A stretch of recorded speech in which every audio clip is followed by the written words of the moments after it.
Hello കൂട്ടുകാരെ, welcome back to our channel. ഇന്നാണെങ്കിലേ ദിൽക്കുഷ് എന്ന് പറയുന്ന ഒരു പലഹാരമില്ലേ, നമ്മൾ ബേക്കറിയിൽ നിന്നൊക്കെ വാങ്ങിക്കാറുള്ള കോക്കനട്ട് ബ്രെഡ് എന്നൊക്കെയാണ് ഇതിൻ്റെ പേര്. അതാണ് ഞാൻ ഉണ്ടാക്കാൻ പോകുന്നത്. ഞാൻ ആദ്യമായിട്ട് ഉണ്ടാക്കുകയാണ് കേട്ടോ. അതിൻ്റേതായ ചെറിയൊരു പോരായ്മയൊക്കെ ഉണ്ടായിരുന്നു, പക്ഷേ നല്ല ടേസ്റ്റും നല്ല ഭംഗിയിൽ നമുക്കിത് കിട്ടിയിട്ടുണ്ട് കേട്ടോ. ഭംഗി എന്ന് പറയുന്നത് മുകളിൽ ചെറുതായിട്ടൊന്ന് പൊട്ടിയിട്ടുണ്ട്. എങ്ങനെയാണ് ഉണ്ടാക്കുന്നതെന്ന് നോക്കിയാലോ. ഇതാണ്ട് അതിനായിട്ടൊരു പാത്രം എടുത്ത് വെച്ചിട്ടുണ്ട്. നല്ല തിളച്ച പാലാണ്. ഒരു 3/4 ഗ്ലാസ് തികച്ചില്ല, ഒരു അര ഗ്ലാസ്സിന് കൂടുതൽ. എന്നിട്ട് അതിനകത്തോട്ടൊരു 4 ടേബിൾ സ്പൂൺ പഞ്ചസാര ഇട്ട് കൊടുത്തിട്ടുണ്ട്. നല്ല തിളച്ച പാലാണ്. ഈ പഞ്ചസാര അലിഞ്ഞ് വരുന്നിടം വരെ നമുക്കിതായി സ്പൂൺ വെച്ചിട്ട് ഒന്ന് നന്നായിട്ട് കലക്കി കൊടുക്കുക. അപ്പോൾ ഇതിൻ്റെ ചൂട് ഒന്ന് കുറയും, പഞ്ചസാരയും നന്നായിട്ട് മെൽറ്റായിട്ട് വരുവേ. അപ്പോൾ അതാ പഞ്ചസാരയൊക്കെ നന്നായിട്ട് മെൽറ്റായിട്ട് വന്ന് കൈ നമ്മൾ വിരലിട്ട് നോക്കുമ്പം സഹിക്കാൻ പറ്റുന്ന ചൂടുണ്ടല്ലോ, ആ ചെറിയൊരു ഇളം ചൂടാകുമ്പോൾ നമുക്കതാണ്ട് ഇതിനകത്തോട്ട് 1 സ്പൂൺ ഈസ്റ്റ് ഇട്ട് കൊടുക്കാം. നല്ല പെർഫെക്റ്റായ ഈസ്റ്റ് ഇട്ട് കൊടുക്കണം. കാര്യം എന്ന് വെച്ചാൽ ഇൻസ്റ്റൻറ്റ് ഈസ്റ്റ് ഉണ്ടല്ലേ, അത് യൂസ് ചെയ്യണേ. ഇനി അതിനകത്തോട്ട് നമുക്ക് 10 മിനിറ്റ് അത് നമുക്ക് റെസ്റ്റ് ചെയ്യാൻ വെക്കാവേ. റെസ്റ്റ് ചെയ്തതിന് ശേഷം നമുക്കിതിനകത്തോട്ട് 1 സ്പൂൺ ബട്ടർ ചേർത്ത് കൊടുക്കാം. ഞാൻ ബട്ടർ ചേർത്ത് കൊടുക്കുകയാണേ. ഇത് 10 മിനിറ്റ് ആയിട്ടുണ്ട് നമ്മളിത് റെസ്റ്റ് ചെയ്യാൻ വെച്ചിട്ട്. നല്ല പെർഫെക്റ്റായിട്ട് ഉണ്ടോ, ഈസ്റ്റെല്ലാം നല്ല പൊന്തി വന്നിട്ടുണ്ട്. ഇങ്ങനെ പൊന്തി വന്നിട്ടില്ലെങ്കിൽ അത് എടുക്കരുത് കേട്ടോ. അത് അങ്ങനെ വന്നിട്ടില്ല എന്നുണ്ടെങ്കിൽ ഇത് കറക്റ്റായിട്ട് നമുക്ക് അതിൻ്റെ ബ്രെഡ് കറക്റ്റായിട്ട് കിട്ടത്തില്ല. അതുകൊണ്ടാണ് നല്ല ഈസ്റ്റ് തന്നെ നമ്മൾ ഉപയോഗിക്കണേ. ഇനി ഇതിനകത്തോട്ട് 1/2 സ്പൂൺ വാനില എസൻസാണ് ഉപയോഗിക്കുന്നത്.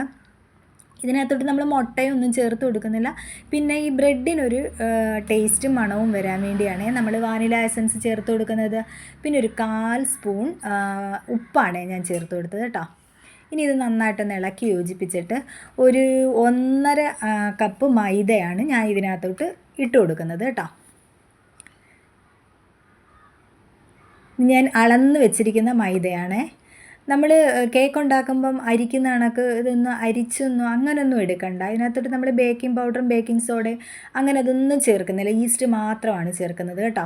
ഇപ്പം നമുക്ക് വെള്ളം കൂടിയതായിട്ടൊക്കെ തോന്നും, പക്ഷെ നമ്മൾ ഇതിനകത്തോട്ട് വീണ്ടും മാവ് തട്ടരുത്. അതിനകത്തോട്ട് കയ്യിൽ ഇച്ചിരി എണ്ണയൊക്കെ തടവിയിട്ട് കൗണ്ടർ ടോപ്പിലോട്ടിട്ട് നന്നായിട്ടൊന്ന് തേച്ച് കുഴച്ചെടുക്കണം കണ്ടോ. കയ്യിൽ എണ്ണയാക്കുമ്പോൾ ഇത് കറക്റ്റായിട്ട് തന്നെ നമുക്ക് കിട്ടും. ഒരു 10 മിനിറ്റ് സമയം നമ്മളിത് നന്നായിട്ട് കുഴച്ചെടുക്കണം. കൗണ്ടർ ടോപ്പിനകത്ത് പറ്റിയ കഴുകിയെടുക്കാനുള്ള പാട് കാരണമാണ് ഞാൻ ഈ തട്ടെടുത്തത്. നിങ്ങൾക്ക് തട്ടില്ല എന്നുണ്ടെങ്കിൽ നിങ്ങൾ കൗണ്ടർ ടോപ്പിലിട്ട് ആക്കുക കേട്ടോ. ഇങ്ങനെ തേച്ച് കുഴച്ചെടുക്കുക കേട്ടോ. എനിക്ക് കൗണ്ടർ ടോപ്പ് തേച്ചിടാൻ വയ്യാത്ത മടി കാരണമാണ് ഇത് വലിയ തട്ടുണ്ടായതുകൊണ്ട് അതിനകത്തോട്ടിട്ട് കുഴച്ചെടുത്തത്. കയ്യിൽ ഇടയ്ക്കിടയ്ക്ക് ഇച്ചിരി എണ്ണ തടവി കൊടുത്ത് ബട്ടർ തടവി കൊടുക്കുകയോ ചെയ്ത് കഴിഞ്ഞാൽ നല്ല പെർഫെക്റ്റായിട്ട് നമുക്ക് കുഴച്ചെടുക്കാൻ പറ്റും. അപ്പോൾ ഇതൊരു 10 മിനിറ്റ് ഞാൻ കുഴച്ചെടുത്തിട്ടുണ്ട്. ഇനി നമുക്കിതിനെ ഒന്ന് ഒരു 1.5 മണിക്കൂറോളം റെസ്റ്റ് ചെയ്യാൻ വെക്കണേ. അതുകൊണ്ട് ആ റെസ്റ്റ് ചെയ്യാൻ വെക്കുന്ന പാത്രത്തിനകത്തോട്ട് നമ്മൾ ഇച്ചിരി ബട്ടറോ ഓയിലോ ഒന്ന് തടവി കൊടുക്കണേ. മണമില്ലാത്ത ഏത് ഓയിൽ വേണമെങ്കിലും തടവി കൊടുക്കാം, ബട്ടർ അല്ലെങ്കിൽ തടവി കൊടുക്കാം കേട്ടോ. ഇനി ഇതിനെ നമുക്കൊരു 1.5 മണിക്കൂർ റെസ്റ്റ് ചെയ്യാൻ വെക്കണേ. അന്നേരം നമ്മൾ ഈസ്റ്റൊക്കെ ഇട്ടതല്ലേ, ഇനി ഇതൊന്ന് പൊന്തി വരണം. ഈസ്റ്റൊക്കെ അത് ആയി നന്നായിട്ടൊന്ന് പൊന്തി വരാൻ ഒരു റെസ്റ്റ് ചെയ്യാൻ വെക്കണേ. ഇതിൻ്റെ മുകളിലോട്ട് നമ്മൾ ഉണങ്ങിപ്പോകാതിരിക്കാൻ ഇച്ചിരി ബട്ടർ കൂടെ തേച്ച് കൊടുത്തിട്ടുണ്ട്. ഇനി ഒരു 1.5 മണിക്കൂർ കഴിഞ്ഞ് നോക്കാമേ.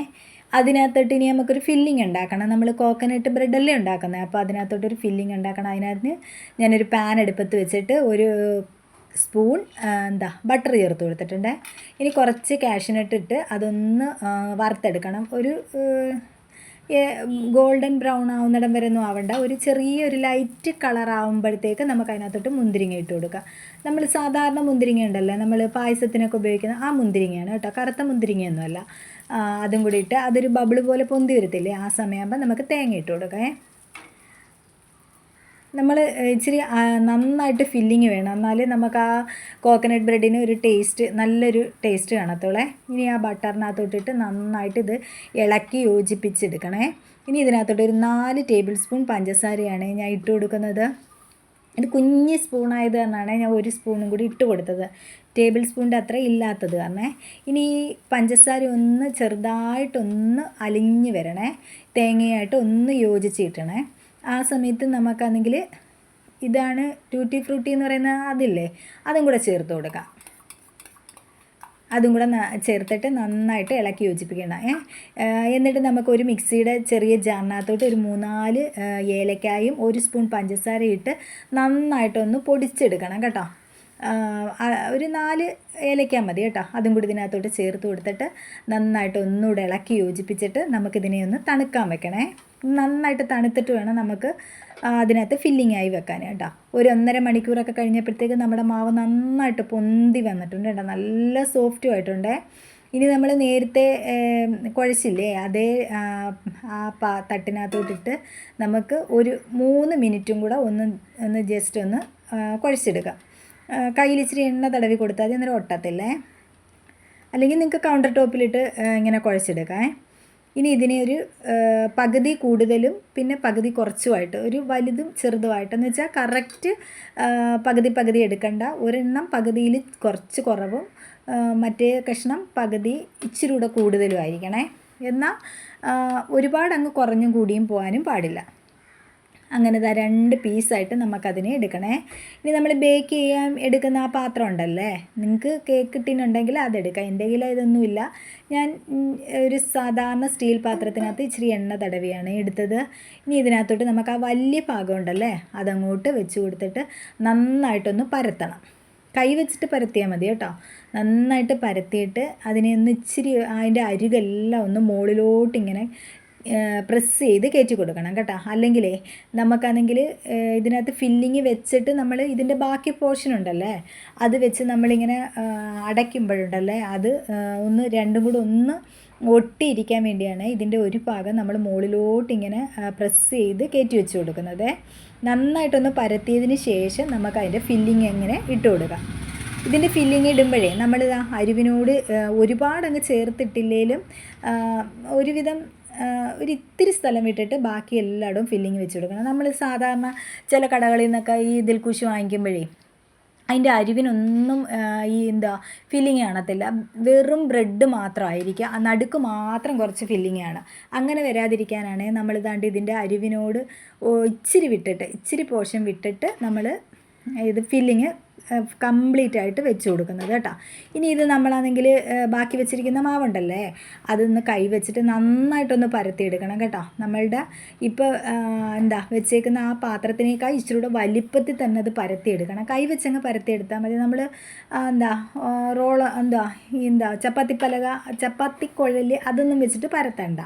കൈ വെച്ചിട്ട് നന്നായിട്ടൊന്ന് പരത്തിയെടുത്താൽ മതി. കാര്യം എന്ന് വെച്ചാൽ ഇത് നമ്മൾ പരത്തിയിട്ട് നമ്മൾ പൊക്കി ഇങ്ങനെ കൂടെ എടുക്കത്തില്ലയോ, അപ്പോൾ അത് വീണ്ടും ചുരുണ്ടങ്ങ് കയറും കേട്ടോ. അത് കാരണമാണ് ഇച്ചിരി നന്നായിട്ട് പരത്തിയെടുക്കാൻ ഞാൻ പറഞ്ഞത് കേട്ടോ. ഇനി ഇതിനെ നമുക്ക് നന്നായിട്ട് ഇതൊന്ന് കവർ ചെയ്ത് വെച്ചിട്ട് നമ്മൾ നേരത്തെ ഇങ്ങനെ മുകളിലോട്ട് ഇച്ചിരി കയറ്റി വെച്ചിരുന്നില്ലേ ആ ഭാഗത്തോട്ട് നന്നായിട്ട് വിരൽ വെച്ച് നന്നായിട്ട് പ്രസ് ചെയ്ത് കൊടുക്കണം കേട്ടോ. അന്നേരം നന്നായിട്ട് പ്രസ് ചെയ്ത് കൊടുക്കുമ്പോൾ ഇത് രണ്ടും കൂടെ ഒന്ന് ഒട്ടിപ്പിടിച്ചിരിക്കണം. നന്നായിട്ട് ഒട്ടിപ്പിടിച്ചിരുന്നില്ലെങ്കിലേ നമ്മൾ ബേക്ക് ചെയ്ത് എടുത്തു കഴിയുമ്പോഴേ ഈ 2 ബ്രെഡും കൂടെ തമ്മിലങ്ങ് വിട്ടുപോകും. അപ്പോൾ നമ്മളുടെ അത് പെർഫെക്റ്റ് ആയിട്ട് കിട്ടത്തില്ല.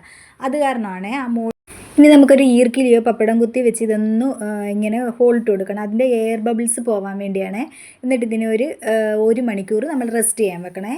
അത് കഴിഞ്ഞിട്ട് നമ്മൾ 1 മണിക്കൂർ കഴിഞ്ഞിട്ടുണ്ട്. അതിൻ്റെ മുകളിലോട്ട് നമ്മൾ 1 സ്പൂൺ പാലും ഒരു സ്പൂൺ പഞ്ചസാരയും കൂടി ഇട്ട് നന്നായിട്ട് കലക്കി യോജിപ്പിച്ചിട്ട് മോൾ ഭാഗത്ത് ഒന്ന് തേച്ച് കൊടുക്കണേ. അപ്പോൾ ഇതിൻ്റെ മോൾ ഭാഗം നല്ല ഒരു കളറ് കിട്ടാൻ വേണ്ടിയാണ് ഇങ്ങനെ ചെയ്യുന്നത്.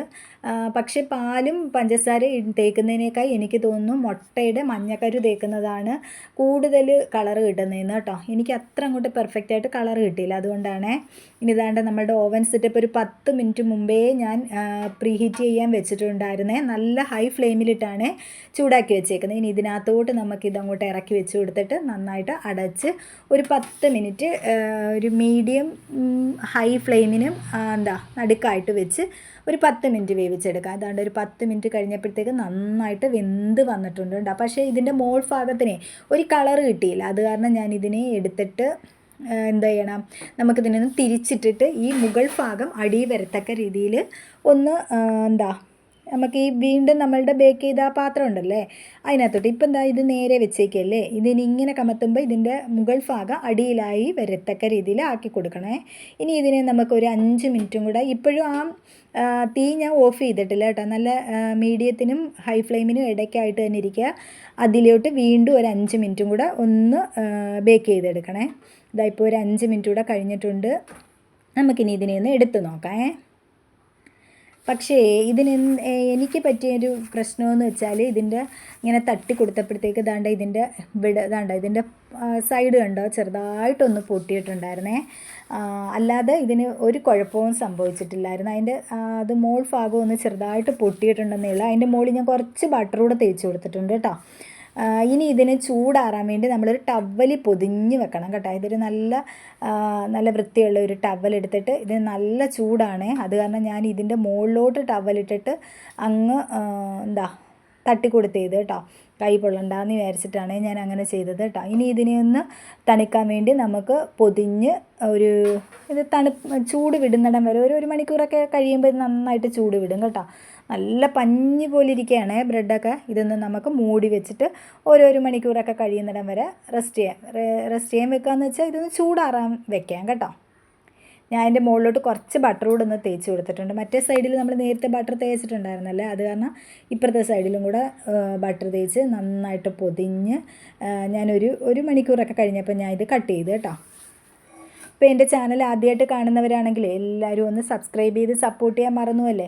ലൈക്ക് ചെയ്യുകയും ഷെയർ ചെയ്യുകയും കമൻറ്റ് ചെയ്യാനും മറന്നു വരുത് കേട്ടോ. ഇനി ഇത് നമുക്കൊന്ന് കട്ട് ചെയ്ത് നോക്കിയാലോ. എൻ്റെ കയ്യിലേ നല്ല ഭംഗിയുള്ള പിച്ചാത്തികളൊന്നും ഉണ്ടായിരുന്നില്ല കേട്ടോ. അത് കാരണം നമ്മുടെ സാധാരണ കറിക്കരിയുന്ന പിച്ചാത്തി വെച്ചാണ് അത് മുറിച്ചത് കേട്ടോ. അപ്പോൾ അതിൻ്റെ ഒരു പോരായ്മ ഉണ്ടായിരുന്നു. അതിൻ്റെ ആ ഒരു ഇച്ചിരി ഭാഗം ഞാൻ കണ്ടിച്ചപ്പോൾ ഇളകി പോരുന്നു കേട്ടോ. ഇനി നമുക്കിതൊന്ന് കഴിച്ചും കൂടെ നോക്കാം. നല്ല വൃത്തിയായിട്ട് നല്ല നിറച്ച് ഫില്ലിങ്ങോട് കൂടിയാണ് എനിക്കിത് കിട്ടിയത് കേട്ടോ. ഇനി ഒന്ന് തിന്ന് നോക്കട്ടെ ഞാൻ. നല്ല ടേസ്റ്റ് ഉണ്ടായിരുന്നു കേട്ടോ. എല്ലാവരും ഒന്ന് ട്രൈ ചെയ്ത് നോക്കാൻ മറന്നു പോകരുത് കേട്ടോ. കാര്യം എന്ന് വെച്ചാൽ നമ്മൾ ബേക്കറിയിൽ നിന്ന് മേടിക്കുന്നതിനേക്കാൾ ടേസ്റ്റ് ഉണ്ടായിരുന്നു. നമ്മൾ ബട്ടറൊക്കെ അതിൻ്റെ മുകളിലൊക്കെ ഇങ്ങനെ തേച്ചപ്പോഴേ നല്ലൊരു മണവും ഒക്കെ ഉണ്ടായിരുന്നു കേട്ടോ. നല്ല പെർഫെക്റ്റ് ആയിട്ടാണ് കിട്ടിയത്. പുതിയൊരു വീഡിയോ ആയിട്ട് വീണ്ടും കാണാം. Tata bye bye, see U.